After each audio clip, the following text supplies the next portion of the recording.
magandang gabi boss. Mga bossing na nasa kalsada, ito gabi na. Nasa kalsada pa rin tayong mga manibela ang panghanap buhay. So ayan, dahil rush hour nga dito ngayon, napakaraming pasahero ayan sa kabila.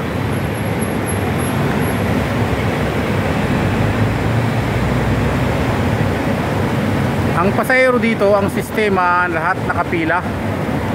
So walang tulakan, walang baliyahan.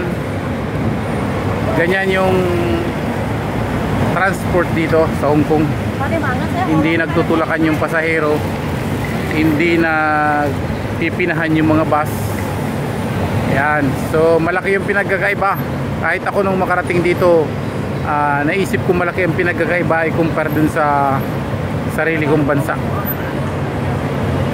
Dito walang katingan o magagalit ka or ano, walang ganon. So uso yung pasensya rito.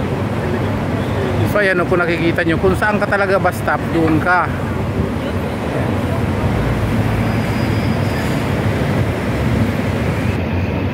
So hindi lahat na bus tumitigil doon sa bus stop kasi parang ang sistema dito alternate. Ang bawat isang bus alternate, titigil ka dito ngayon, sa sunod hindi ka titigil yung iba naman. So ganon yung pagka-organize. Ganon yung pagka-organize ng transport dito. So ayan, kung nakikita nyo, karamihan nga ng bus dito ay double decker. Ayan, KMB at saka city bus lang ang tumatakbo rito.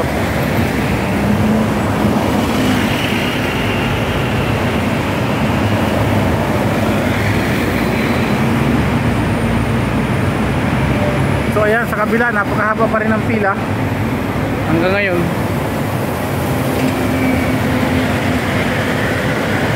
At wala pang hinihintay nila. Ito yung sa likod na build up ng traffic ng kaunti.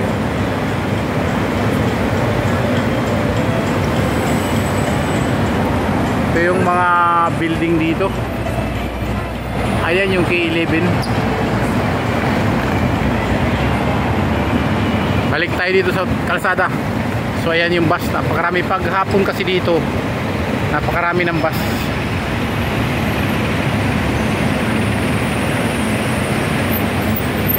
So ayan, stop na naman, nagtawira na.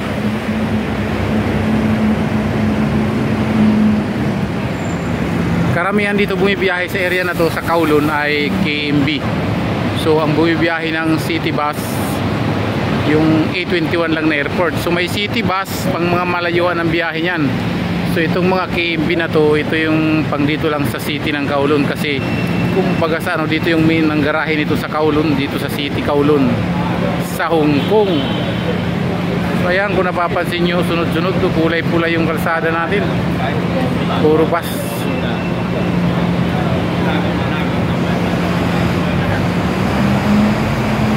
So ito yung sitwasyon dito pagkagabi. Nagkakaroon ng traffic kaunti dahil napakarami ng sasakyan.